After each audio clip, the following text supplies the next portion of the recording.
Okay. Okay. So, welcome everyone to the next CONEXS webinar. And so today it's a real pleasure to have Dr. Conor Rankine with us. So, a bit of background: Conor did his PhD in the University of York for Derek Wan, where he focused on combining experimental electron diffraction alongside excited state dynamics and simulations.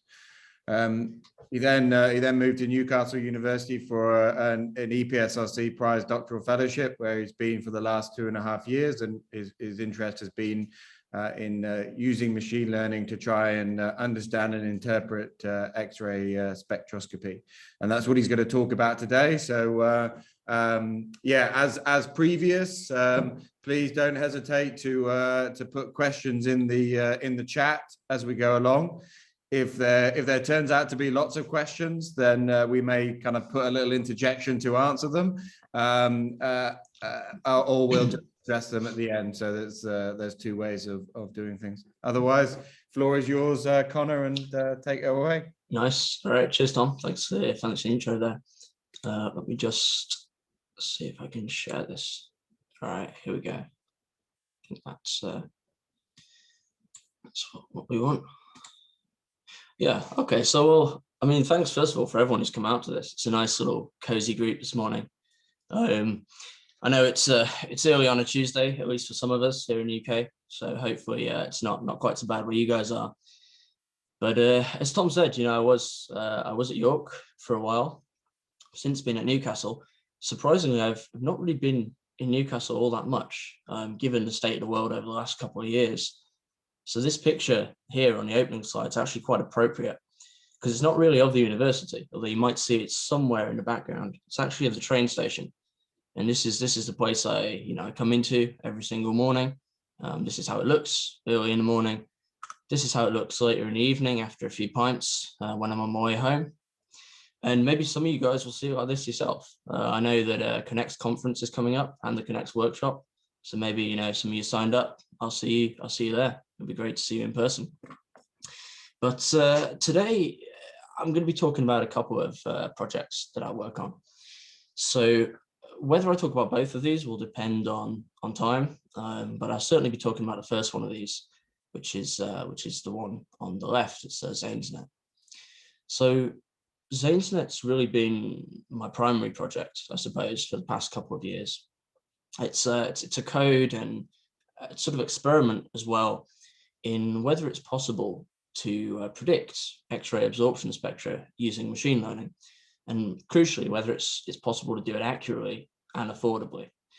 Because I think in some senses that's the holy grail of computational chemistry, right? It's to do things accurately, sure, but also to do them affordably enough that people actually want to do them, that you don't put your calculation on for many weeks or many months and you forget about it and you get nowhere with it.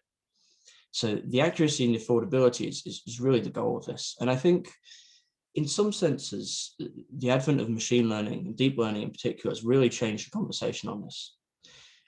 And I liken it to the advent of DFT. Of course, many, many years before, both for good reasons and bad reasons, right? From the good perspective, it's a way to make everything a lot faster and to enable kinds of analyses that just weren't possible before. But at the same time, we've got to a situation where we have a proliferation of models that no one really knows what they're all for, how to apply them, when to apply them. And these kind of problems are here to stay as well. So as I say, I think deep learning has broadly changed the conversation on this kind of thing. And so therefore, I think it's a pretty good place for us to start with the discussion. And if any of you have seen my talks before, I always start with the same slide, which is this one. This is basically a collage of a load of applications of deep learning from across science and culture more broadly as well. And they range from the really pretty inspired to the downright bizarre. We've got some AIs for protein folding here, speech synthesis, audio visual stuff. At the same time, things as bizarre as AIs that can write cake recipes and Donald Trump speeches, which is very 2016. I apologize for that. but I have been running this slide for a long time. So, you know, I can't be held entirely responsible for that. And so the thing is, it's clear it has a huge number of applications, right, across so many areas, but it's not something that a lot of people have really paid much attention to exactly how it works. So I thought I'd start with a little introduction for those who don't know so much about deep learning, to try and kind of show you a bit about how it works as simply as I can. So neural networks, their models are inspired loosely, at least, by the architecture of the brain. And what they're able to do is to extract and learn patterns from data autonomously, so without hand-coded heuristics. So what this means is that they can perform computations and analyses that would be pretty difficult to do with the kind of classical or procedural programming approach. So on the right here, I've got a few pictures of some cats and dogs that I quite like. And, you know, here, one of the tasks might be separating cats and dogs. That's a classic machine learning 101 example. Now, programmatically, this is a pretty tough thing to do, because you've got to define the heuristics that will tell you whether something is a dog or a cat, whether there's any rules to that. It's not immediately obvious what those rules might be just by looking at the image of them, particularly when they might be in, you know, different sizes, different colors, doing different things. That's a pretty tough problem, except you're really good at that. Your brain's really good at that. You can just look at those pictures and you can say straight away which one is a cat and which one is a dog, because you don't need the hand-coded rules to establish that. It's almost an instantaneous recognition. And this is the kind of problem that's really well suited to neural networks. But before we talk about those, we've got to talk about what neurons are and in what sense they're connected, what sense they're networked, right? Because that's in the name.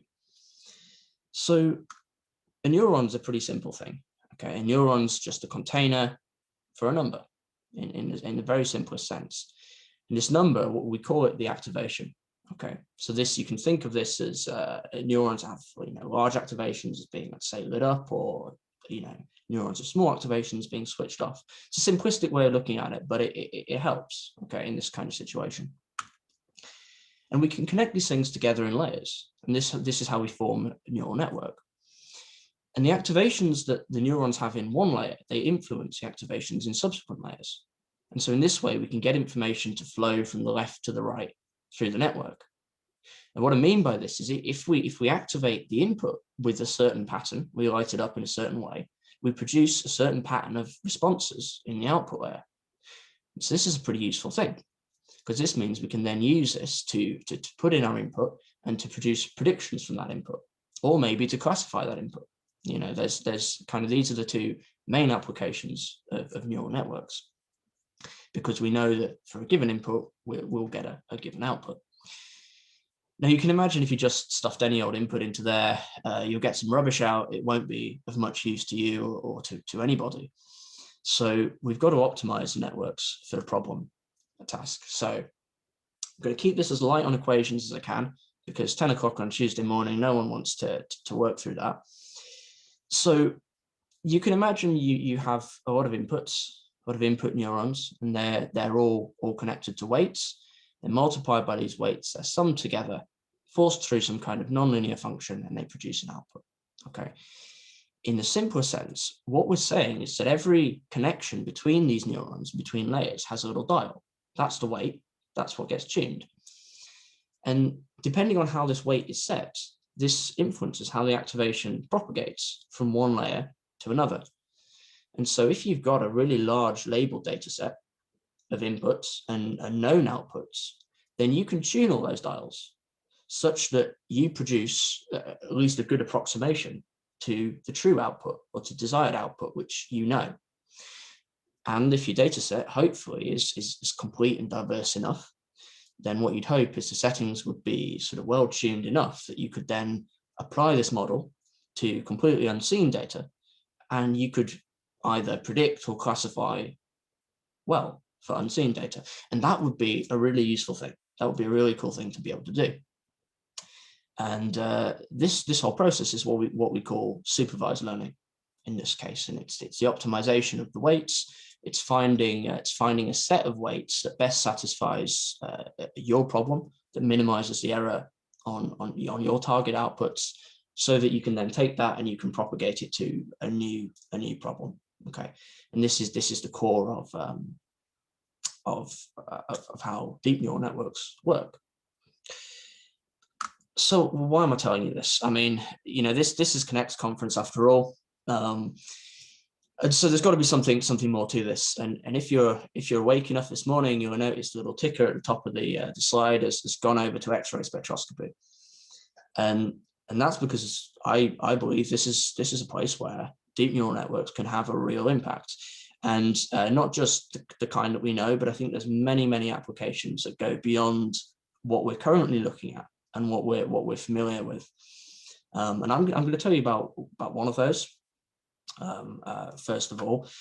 But again, I'm going to just dip briefly into a little bit of the background of Xray spectroscopy, because not everyone's familiar with that. So let's start from the basics, and I'll give you just a real quick 101 on that. So Xray spectroscopy is pretty useful. I'm sure no one here would disagree with that.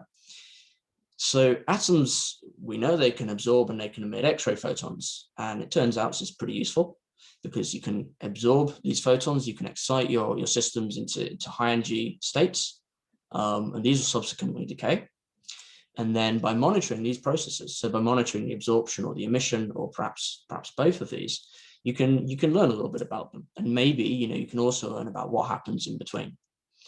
And with the kind of technology we have today, we can do this in time-resolved experiments. So we can track the evolution of systems in real time. We can also do this, in operando in many cases. We can look at this inside materials in operation in real time. These are all really cool new areas. So there's quite amazing science that can be done with this. And, I bet there's plenty of people in the chat who are doing that science, day to day and right now, I'm sure. Now, in terms of what you get out of this is a typical X-ray spectrum. I've got to show this. It will make a lot more sense when we move on to seeing the network's behavior.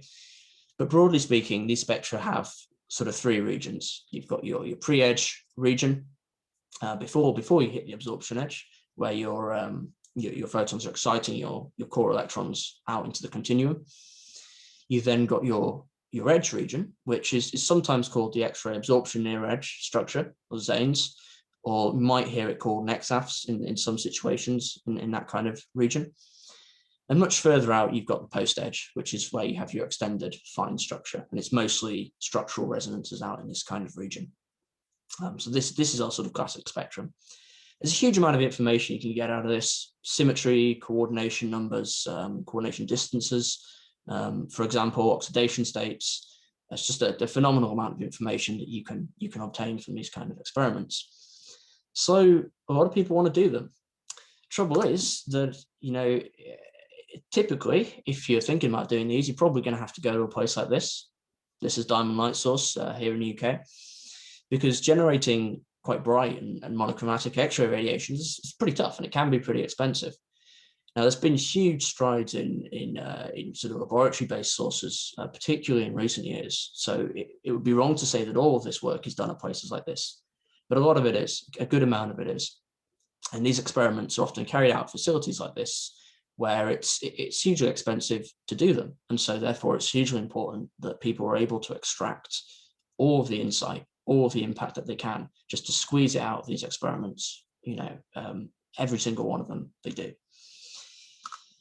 And the best way to do this is actually with theory. And maybe I'm biased because I have a background as a theoretician, working in experimental groups. But theory really is, I think, the key to interpreting some of these experiments and connecting the underlying observables with the chemistry and physics that's in operation. But the trouble is, theory is pretty hard. So simulations, a lot of the time, they might be quite time and resource intensive. Not everyone is lucky enough to have good computational resources to be able to do these. A lot of the case, they're reliant on legacy, unmaintained codes as well. This is a real problem. Software sustainability is a phenomenal problem across the sciences. And of course, finally, they're preserved of expert theoreticians. So unless you've got a guide you can call up and get him to do some of these for you, you might be stuck in some situations. So a lot of the time it's easy just to forget about it. Why do it at all? But it turns out it's quite important to do it. So maybe you don't want to do that. So this is an area where I think deep neural networks can change the game. And I think they can make simulating X-ray absorption spectra faster and easier and cheaper for everyone to do. So I'm going to just jump in straight with some results first of all, and show you what I mean, show you what we can do with the technology we've got right now. Okay. So this figure here on the left, this is a comparison between a theoretical X-ray absorption spectrum that was calculated. In this case, we used the FDM-NES package. Probably quite a few you'd be familiar with that. And then for the green trace here, this is produced by a deep neural network. So this is produced by the XAS network that I've developed. And if I'd calculate that, I'd be pretty pleased with it. I think it's a pretty good a good match. And now, when you calculate these theoretically, this kind of thing might take you potentially hours, potentially days, depending on the level of theory you use. If you go for something more lightweight, like FDM-NES or FEF, you might do that in a few minutes. If you're looking to higher levels of theory, maybe density functional theory, algebraic diagrammatic construction, or perhaps equation of motion, CCSD, you might be looking at very, very long run times for those and many, many cores. So it's quite time and resource intensive. But for this, with XANESnet, we can produce this, I say in a second, because it's the smallest I could realistically measure. It's in reality much faster. It's on the microsecond time scale. And it can be produced on a single CPU anywhere. You could do this on any device, should you want to. It's not a challenging thing to do, to actually produce these. And over all the data that I'm going to show you today, averaged over all of it, the mean percentage error between the theoretical targets and the predicted spectra is under 3%. And the accuracy on peak positions is sub-EV in pretty much every case. And this is now quite a, we've been testing this over many thousands of structures and samples, and we can reliably reproduce this. So you might think that I'm just showing you the one that works here, but that's not the case. It is already pretty well generalized. If you can see the difference between the two traces here, they are quite small, but there's a number of examples where this just works at this point. So I think it's a pretty tractable technique. When I've talked about this before, I've always talked about it in the context of iron at the iron K edge, because that's where we've always worked traditionally. But I've recently extended this right across the first row of transition elements. So here we've got some histograms, which are showing the percentage error on this intensity scale between our target spectra and our predicted spectra. In each case, we're evaluating this on a held out set of about 250 spectra after training on a few thousand, between 2,000 and 4,000 spectra or thereabouts. And we can see here just quite how low these errors are and quite how skewed these histograms are towards a much lower end. The median error here is probably somewhere around 4 to 5%. And as we say, we can push it down a little bit further to below 3 in a number of cases. And to show the other comparison here, this is again the same 9 transition elements. And here we've got the accuracy on peak positions between the predicted peak positions and the target peak positions. And again, you can see they're pretty linear relationship, sub-EV accuracy again across the board on all of these. So I think at this point it's becoming a pretty tractable technique now. And just to show the final set of results here for you, this is basically a plot of the median error, which is shown by the black trace, and then an upper and lower quartile. So not quite a confidence limit, but some idea of the spreads we get. And you can see in all these cases, in the region of the edge, it's a little bit more difficult because around the edge you might have kind of larger peaks, much more intense peaks, particularly as you come into that pre-edge. But generally speaking, out in the post edge, the performance is actually very good. And even the upper and lower quartiles are routinely putting it sub 10% error on these systems. So hopefully you get as excited about that as I do. I think it's a really cool result, and it shows just how generalizable this is. So what I wanted to tell you about next is a little bit about how we actually do this and how it works. So the purpose of XANESnet as a code is to map the local environment around an atom, around an X-ray absorption site, onto its spectrum. So we start with our data warehouse, because where else would you start this kind of thing? And we have X data and Y data, which X are our inputs, Y are our outputs. And you might remember that from the neural network we were looking at earlier. So our inputs are the local environments around our absorption sites. And our outputs are the energy and the intensity that define the XANE spectrum that we want to look at. Now, normally, we would be working with somewhere in the region of 2,000 to 4,000 spectra and sample pairs. Sometimes a little more, sometimes a little less, but it's certainly not big data. We're certainly not talking, on the millions of sample data like a lot of machine learning applications need. So our first step routinely would be to split this data up into something that we can train or we can optimize the model using, and then another set that we can test the model on. Many cases, and I think throughout what you'll see here, we're using an 80-20 split in the majority of cases. So we're optimizing the model with 80% of the available data, and we're testing it on the remaining 20%. And then we've got to do some what we call featurization and pre-processing. So the featurization involves taking the local environments around our absorption sites and transforming them into something that the machine learning model can interpret, because Cartesian coordinates are not something that machine learning models like, and we'll come on to that in a moment. And the pre-processing is largely spectral pre-processing. So it's the kind of thing that a lot of people in this call are going to be familiar with. Scaling spectra, filtering out, let's say, perhaps convoluting it with some kind of functions to account for resolution of the spectra, because of course we're starting with theoretical spectra, so we might need to do a little bit of that. And once we've done all this and we've taken it all through the pipeline, we're in a position to actually start the deep learning. So we put our structures into our network. We pass them through, and we obtain from the output the intensities at all of the energy points or the energy bins, and then we end up with our spectra. And of course, the first run will probably end up with something that's no good at all, but by successive cycles of tweaking those weights, which is done with gradient descent, going back to optimize all those, we can obtain hopefully spectra that fit very, very well to the targets. And I think from what I've shown already, we can see we can actually do that.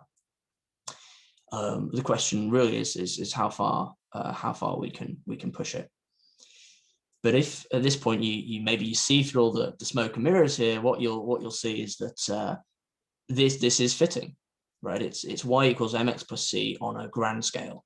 That's machine learning. That's what Tom always tells me.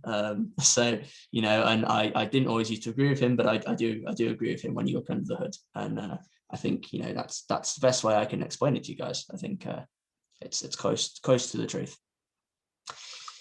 So the challenge really, first of all, is how do we encode these 3D geometries, these absorption sites, in a way that a machine learning model can understand them? And there are some options for encoding molecular systems that are global, and they encode the identity of the molecule or the system as a whole. And there are other options for encodings that are local, and they might just encode part of the system or the local environment around a certain atom. Now, XANE spectra and Xray spectra in general are, in a sense, quasi-atomic, in the sense that they arise from the absorption of a specific element, a specific edge. They are, in a sense, localized, and they have a field of view that may not be the entire system, but maybe a region of that system. And so we like to try and describe these geometries, these local environments, with local descriptors that are site-specific. And so they depend only on this local region. There's a few options for that. The one which is implemented in XANESnet is the weighted atomic centered symmetry function. So this was originally pioneered by Jörg Behler about 10 years back or so, but it's recently been updated by Philippe Marquetin in 2018, which is the paper I've got over here on the right, which extends the applicability of this descriptor to situations where you're dealing with quite a lot of different kinds of atom, a lot of different atomic identities in your system, which is something that I'm trying to do here with XANESnet, because we want to attain generality. We want to extend this across a periodic table. And so it's really important to have that robustness. So I'm going to drop a load of equations here, but only to say that the form of these weighted atomic symmetry function vectors contains some global function that does describe the entire composition of the local region. And then it will contain n different functions that have radial information. They're two-body terms between the absorption site and the other atoms within a cutoff. And then it will also contain m angular terms, and these are three-body terms. So they will contain the absorption site and then a pair of other atoms that are again within the cutoff. So it suffices to say that we're transforming the local environment around an absorption structure into a vector that contains some radial or distance information and some angular information. And that's really as deep as we need to go at this point. But I am going to talk about the influence of some of these parameters, because the parameters picked out in green are ones that have to be empirically tuned when working with these kind of descriptors. So for the two-body terms, for these radial terms, you have two parameters. You have eta and you have mu. And there are two ways you could think about parameterizing these. You could fix mu and you could vary eta, which from this equation corresponds to placing Gaussians right on top of the absorption site and modulating their width. So each one contains successively more information about the successively more distant parts of the system. Or the other option is that you could fix eta and you could vary mu. And in this case, all the Gaussians would have the same width, but they would be placed at increasingly greater distance from the absorption site. And in that sense, they would map the local environment around that site in a series of concentric shells. Okay, and you can see that expressed in the figures on this slide. Now, it's a little bit more complicated for the angular functions because they carry a number of additional parameters. But if we look just at the angular component of these functions, which is what I've shown in the left in this figure, if we want to gain full 360-degree coverage around the absorption site, we've got to have two different values of lambda. We've got to have a plus and a minus value. And the purpose of this zeta value is to refine this angular resolution. So to narrow the width of these Gaussians and focus increasingly on the angles around 0 and 180 as this value of zeta is refined. And by tuning all these parameters, so that's mu, eta, zeta, and lambda, we can build a kind of set of weighted symmetry functions that is suitable for describing our data set and our problem. So the takeaway from this, when we break all this down, is that what we want is a fingerprint of the local absorption site. And this is something we call a feature vector. And it's going to be a concatenation of some number of these individual symmetry functions, each with a different set of mu, eta, lambda, and zeta parameters. And so we'll have the G1 function that contains the global information. We'll have the G2 function containing the radial information, and the G4 functions containing the angular information. The number of these we have, though, that's still, open to tuning. So we can take a look at that first of all, and what we see, unsurprisingly, is that we attain the best performance when our feature vector includes a mix of the G2 and the G4 parts. So when we're providing our XANESnet with both the distance information and with the angular information, and this makes sense intrinsically, right? Because you want to provide your system with enough information to be able to discriminate between different structures. And of course, radial information, like you get from a pair distribution function, on its own is not necessarily sufficient to distinguish every kind of coordination environment. Neither is angular information in its own right. So a combination of the two tends to give a pretty good and balanced coverage.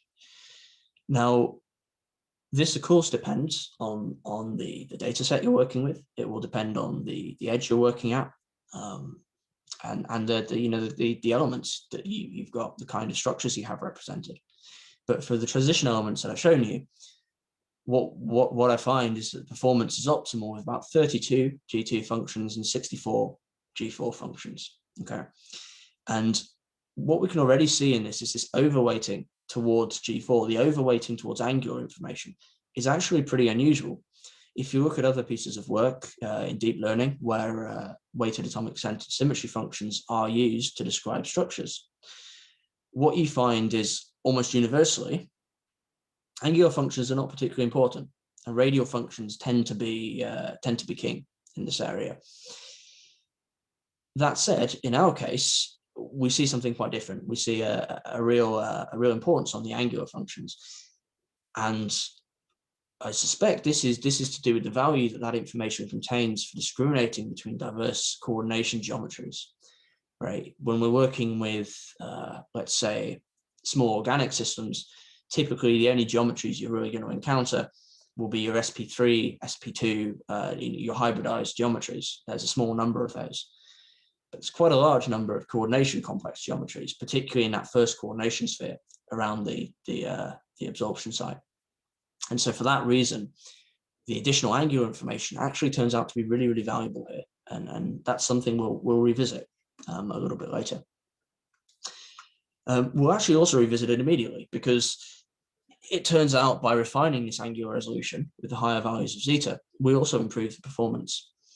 And you can see from the figure on the right, we're increasing values of zeta from containing just one to having two values, that be 1 and 2, or 4 values, which is 1, 2, 4, and 8, or 8 values, which again, increasing right up to 1 to 8. You can see that.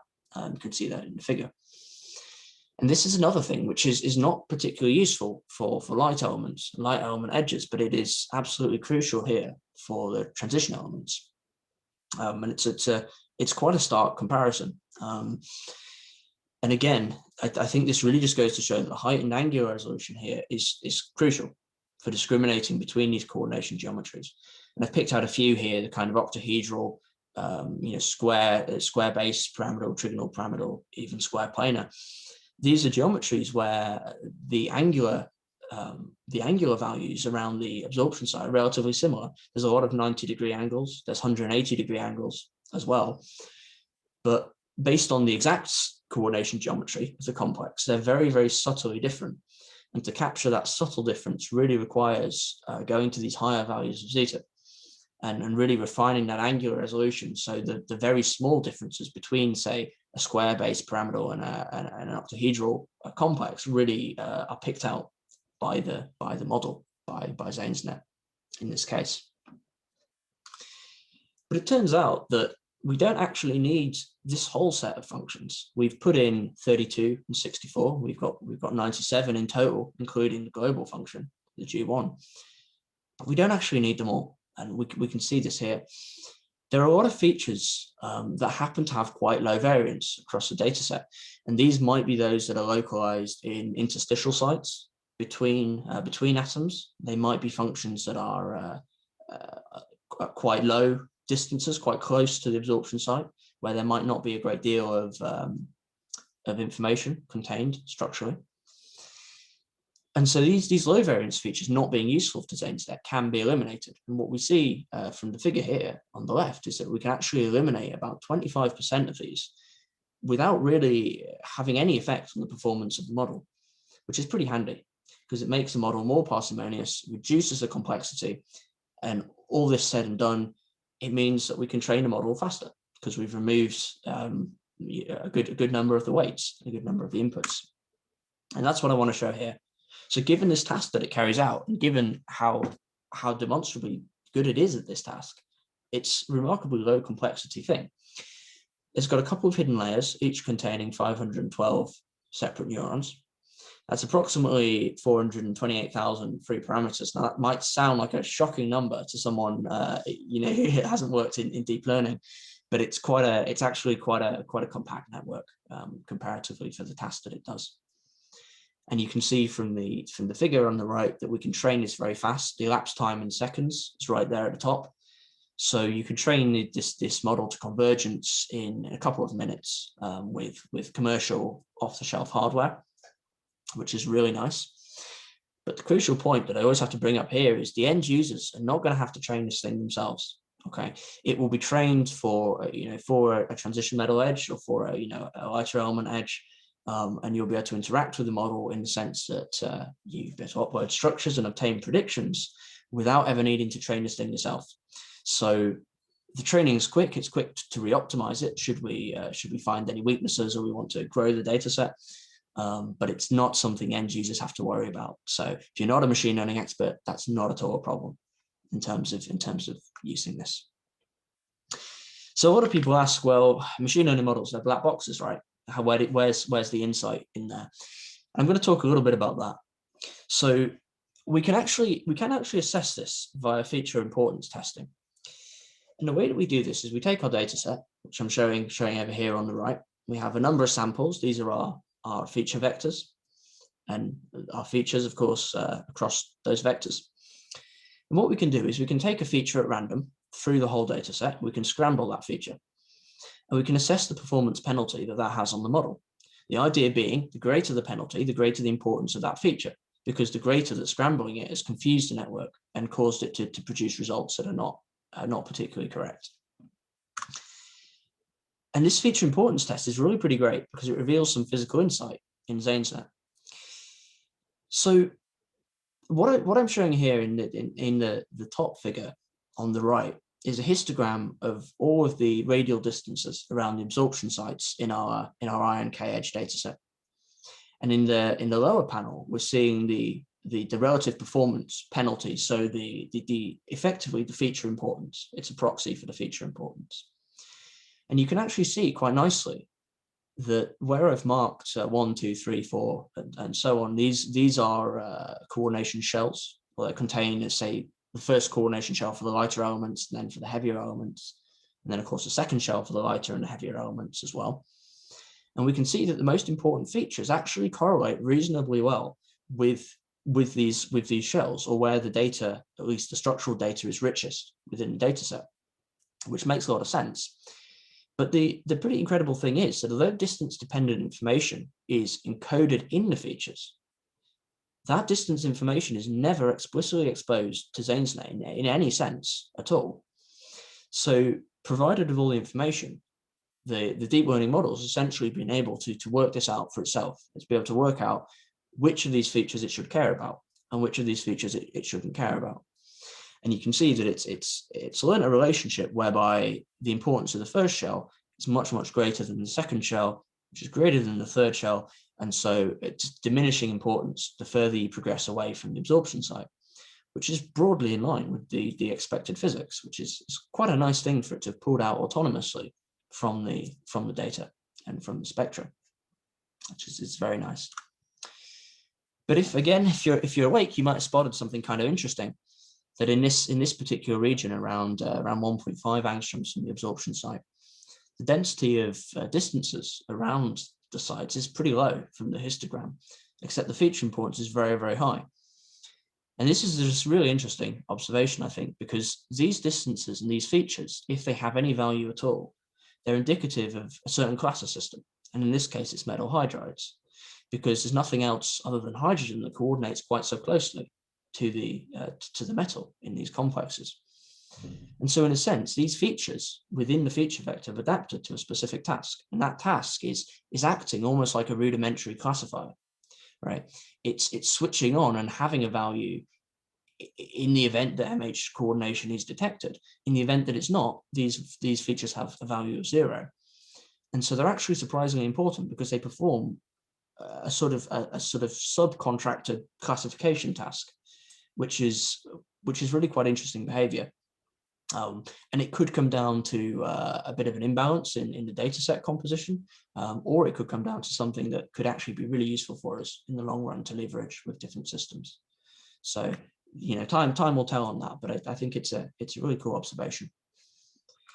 And the other one I wanted to share was with respect to the G2 functions as to regards which window of the spectrum you look at, because if you look at the feature importance across the whole spectrum, as we have done, you will see certain behaviors like we just have seen. But if you look in specific windows, you see something quite different. So here we're looking at a low energy window from -3 to +3 EV around the absorption edge. And we also have a higher energy window, +50 to +56 EV, which is obviously much further out. And the figure on the left here is showing the difference feature importance between the two. So the high energy minus the low energy feature importances. And we see this pretty remarkable trend here, which is showing that for the high energy window, the most important features are those features that are closest to the X-ray absorption site, the first coordination sphere. And the further you go out so the further you come into the lower energy window, the more you start to care about the second shell, the third shell, the fourth shell, the things that are further out. And in some respects, this again mirrors expected physics in a pretty beautiful way, in the sense that the low energy window, where we have low energy photons, we probably in the multiple scattering regime. As we push to the higher energy window and move to single scattering regime, those higher energy photons, it's really a game changer for the feature importance and what the network is looking at to decide how that part of the spectrum should be predicted. So I think that's a really nice result. And we can see that again in the G4 functions, really similar behavior. We can again see as we go from values of zeta from 1 to 2 to 8 to 128, we can see increasing feature importance fractionally, which is in line with that small 10% improvement in performance we were seeing as we incorporate those higher values. And we can also see it's quite interesting behavior where the peak that I've highlighted, which starts as a single peak where zeta is 1, gradually splits into 2 peaks as we take zeta higher. Because as we refine that angular resolution with higher values of zeta, we're focusing increasingly on specific angles, specific angular groups. And it turns out these 2 peaks are pretty indicative of the 90-180 degree angles, which of course characterize a lot of our octahedral and pyramidal and square planar complexes, but also the 105 to 115 degree angles, which is in the region of our tetrahedral coordination geometries, which are of course another kind that we see again and again and again throughout these transition metal data sets. So I'm just going to briefly mention a couple of applications just to highlight some of the things that have been done in the group with this. So one of the really cool applications of this, I think, is for fast qualitative analysis of really disordered systems, the kind of system where you might have to sample a huge number of geometries to accurately predict the spectrum. But in this case, calculations might be too costly for you to do that, particularly if you have to do thousands or tens of thousands for the most complex systems. And this is something that Marwa, who's one of our PhDs in the group, has been working on. She's been using ZanesNet and molecular dynamics to model these kind of things. And she's published this paper recently on temperature jump X-ray probing experiments, where she's been able to carry out molecular dynamics, sample a huge number of snapshots in a few seconds using ZanesNet. And with this, she's been able to reproduce accurately the experimental transient for these experiments and come up with a different proposal for the experimental observations that relies on heating and bipolar effects to account for the changes that are seen there. So definitely, I'd recommend that you check that out. Emanuela, another PhD in our group, has also been using ZanesNet as well. He's now postdocing over in Italy. He finished, I think, a fair few months back. But before he did, he was using this to study these kind of electronic and structural changes within these POMs and polyoxymetallate systems.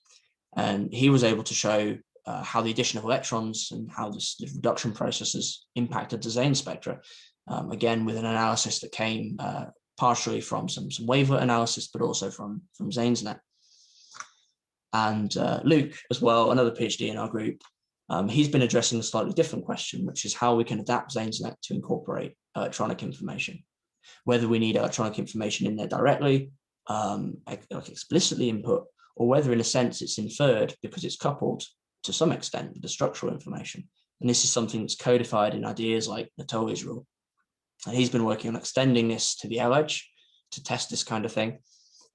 He's got some really great results from it. It's under review at the minute, so you might have to wait a little while for that one. But it's nice to see that there's some applications where this is actually starting to be used, at least within our group, for practical problems, and it's no longer a kind of a machine learning curiosity. So to kind of wrap this bit up, today we're in a situation where it's pretty well developed software. Now it's free software. You can pick it up from GitLab. We've applied it to some real world problems. It's a pretty fast and vectorized code, and it's pretty easy to install and use. But there's a lot of work still to do there. One thing that'd be really nice would be to make this even easier to use by making it available some kind of web app or interface. So anyone can just upload structures and get instant feedback. That would help us as well to be crowdsourcing this kind of information and feedback from the community. We've definitely got sights on growing the development team. So anyone who's interested in this should definitely get in touch. I'd love that. Extending to other spectroscopies, of course, X-ray emission, resonant and non-resonant forms, both well on the horizon.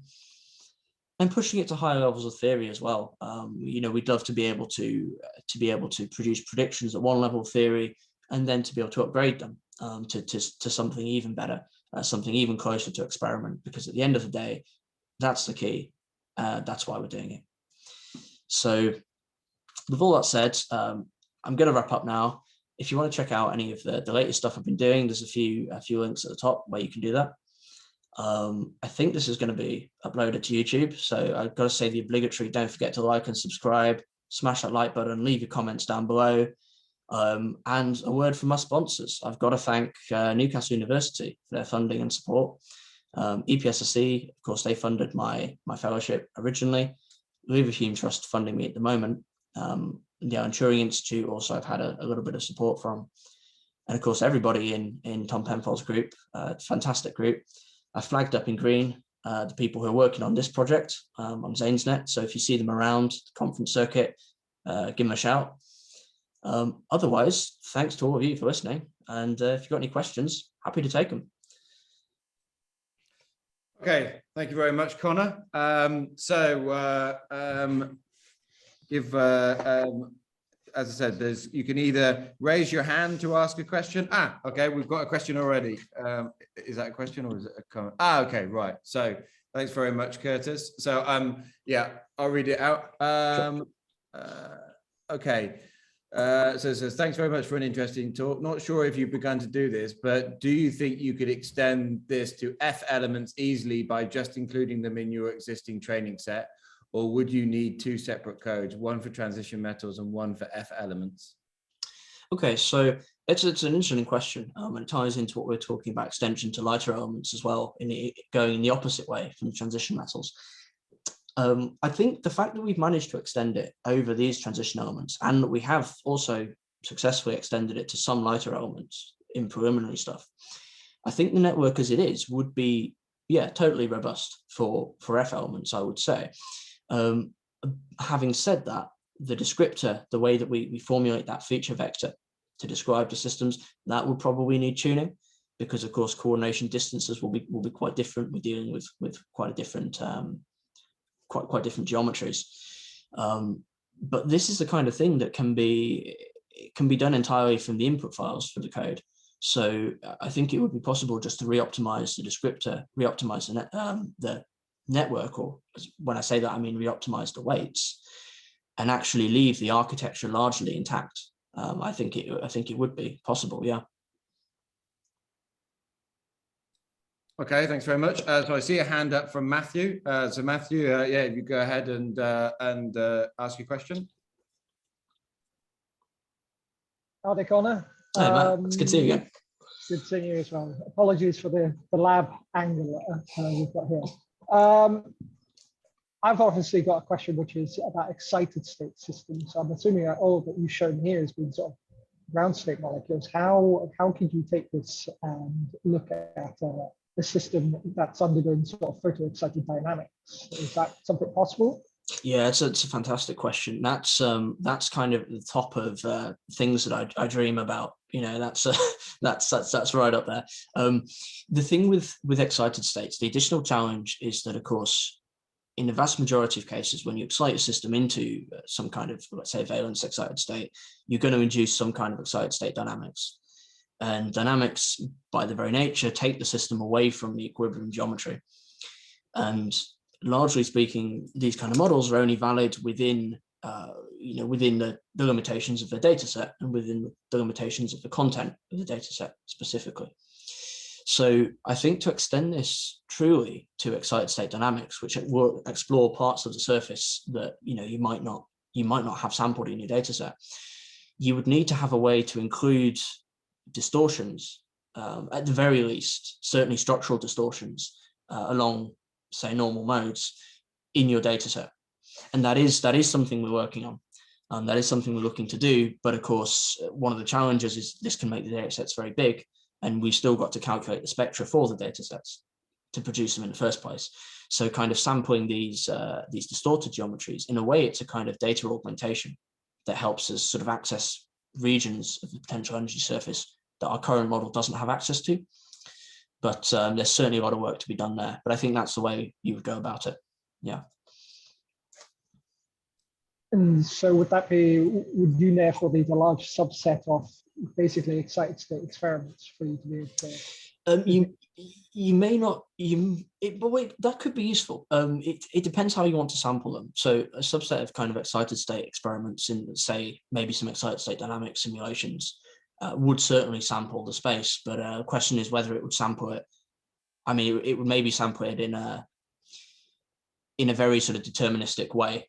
It would be maybe better to just populate the data set full of almost random distortions that have a kind of high likelihood of sampling enough of the space that the model can interpolate between them, rather than having, say, specific trajectories or something like this. Oh, thank you very much. Yeah, sure. Okay, thanks. So there's a question from Diego here. Are you taking into account oxidation states as an independent variable? If so, how? Yeah, that's a good question. This ties in a lot with the work that I was showing Luke doing in our group. So electronic information like oxidation states is something we don't currently have access to. At the moment, it's purely structural. So we're considering how to incorporate this. It's not actually particularly difficult to incorporate it should you want it to, because if you have an oxidation state, you have there's a limited number really of kind of prevalent oxidation states. So this could either just be added directly into the feature vector as an independent feature, or it could be, maybe if you have a selection of possible ones, it could be like one hot encoded into the feature vector. But it really is just a case of concatenating it on the end, just appending it on the end to put that information in. The real question is whether we have access to that information, and whether we can run the simulations and account for this on a large enough scale. We're certainly looking towards dataset growth in that direction. The incorporation of oxidation states, that's certainly something we're looking at, but at present it's not implemented. Okay, thanks very much. Are there any other questions?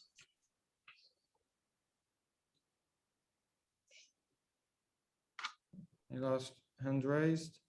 Okay. Well, if not, thank Conor again. And as he said, this will be uploaded onto the CONEXS YouTube channel, and so there's many other videos there where you can also have a look at different aspects of both experimental and theoretical X-ray spectroscopy. Keep an eye out for future CONEXS webinars and events. You can visit the website which is CONEXS NCL. The Faye has actually already posted the YouTube channel and the website now, so in the chat. So if you'd like those.